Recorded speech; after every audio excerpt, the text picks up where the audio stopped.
If you're like most people, you're probably confused as to where to start when it comes to improving your health and well-being. Should you go for runs? Should you bike? Should you lift some weights, attend some classes? Should you do yoga? And the answer is yes. The first thing you want to think about doing is whatever activity you enjoy doing most, you're probably most likely to be consistent with. And that's number one. From there, we need to figure out what things we can do to round out your activity so that we're covering all the bases, which we're going to go over today. One thing you'll hear Brian and myself talk about sometimes, either in the gym or on my podcast, are the 4 pillars of health, specifically physical health: strength, cardiovascular endurance, mobility, and motor control. Let's break each one of these down and go over why they're important for your health. Starting off with strength. I'm a big proponent of strength training as a means to stay healthy and stay independent throughout your entire life. Strength training is your ability to produce force. The stronger you are, the easier things are for you to do from a physical standpoint. So not just lifting weights in the gym or performing athletic pursuits, but also doing yard work, playing with your kids or your grandchildren. The stronger you are, the more capacity you have to do work, and the easier things are for you to perform. Going up the stairs or getting up off the toilet or out of your lazy boy. If these things are harder than they used to be, building some strength will bring you back, will literally wind back the clock for you. Putting a little muscle on your frame will also boost your metabolism a bit as well. It'll make you harder to break, less prone to injury when you do literally anything. Like pickleball, for example, is one thing that's, we're seeing it is exploding in popularity, but it's also a lot of injuries are coming from that because people are going from nothing to playing pickleball. So performing as little as a couple hours of strength training every week will go a long way in keeping you more functionally strong, as well as harder to break and boost your metabolism a bit. Next up, we got cardio. Obviously, cardiovascular training is important. We probably all know this. You probably know this, in particular for your heart health, the cardiovascular system, keeping it strong and more efficient. As you get more cardiovascularly fit, your heart rate will actually drop because it gets more efficient at pumping blood through your body. So it doesn't have to work as hard. So doing some cardiovascular exercise of pretty much any kind can really be a great benefit to you in reducing your chances for heart attack, stroke, and so forth. And so we do cardiovascular training a little differently here. You're going to see things like circuit training or interval training. You're not going to see a whole lot of just running. So if you're somebody that doesn't really like to be on the treadmill for a long period of time or doesn't like to run or bike, you'd like to mix things up and do different things, or you just want to try something new, some of our programs will be really great for you because we mix in different exercises. We use different stations, different activities that we use. We mix in sprints, kettlebell work, calisthenics, all sorts of different things to keep you a little more interested and present in the moment. So you get more out of it and you're more consistent as well.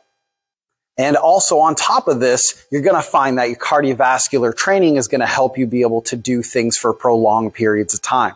So if you're spending an afternoon out in the yard or in the garden doing work for several hours or an entire afternoon, then you're going to find that you're able to sustain a decent pace of work over a prolonged period of time. Mobility training, your body's ability to move through a full range of motion in an efficient and safe manner. So, of course, these days we spend a lot of time sitting, and this can wreak havoc on our mobility and our posture. For one example that's really common, if you have tight hip flexors from sitting in your car or at your desk all day, you may find that your back starts to bother you. Whenever you do any sort of activity or after prolonged periods of sitting, your back is just strained because the way you move now, your back is doing more and more of the work, and you're not using some of the other more robust muscles to lift and to do activities more efficiently. For example, the glutes. When you sit a lot, your glutes get weakened, your back gets tighter and does more and more of the work where your glutes should be if you're picking things up off the ground, for example.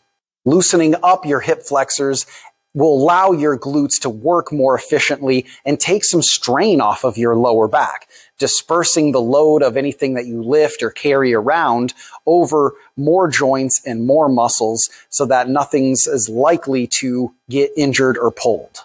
Motor or core control. This is your body's ability to coordinate the muscles to fire or relax at the right times for your body to move safely and efficiently. One common example we see in the gym or anywhere is people shrugging their shoulders when they do almost anything. A lot of people talk about them holding their stress here, but really they're overactive muscles that need to more or less be calmed down. Maybe with some mobility work, but also relearning, teaching the body to move in a different way. So instead of shrugging your shoulders when you do something like a row or pull something, we teach your body to relax there and use the muscles of the upper back around the shoulder blades to perform that movement instead. Improving your motor control can help you improve your posture, balance, and overall performance, whether that's in some sort of athletic pursuit or in just everyday living. You may already be doing some of these. Maybe you're somebody that really enjoys running, but you don't do very much strength training or mobility work. And we need to try to find ways to incorporate some of that into your weekly routine, whether it's just a little bit of mobility work before or after your run, some strength training, cross training a couple times a week. Or if you're somebody that likes to lift weights a lot, but you're not really doing much cardio or mobility work, then we got to figure out, can we do a quick 10 to 20 minute cardio finisher after your strength workouts, or have a separate day where you do a 30-minute workout, incorporate some mobility in between your lifting sets, things like that. And we have all the programs here at On Track available to you, strength programs, cardio programs, and then mobility and core control program as well that will benefit your individual needs. We do these in small group formats where we can tailor them more to you instead of some really large group format where it's pretty much impossible for one instructor to get to everybody correct form and personalize everything for each individual. Thanks for watching. For more information on our group programs or ways that you can incorporate some of these other things into your routine, email me at ren@ontrackhealth.net or Brian at ontrackhealth.net.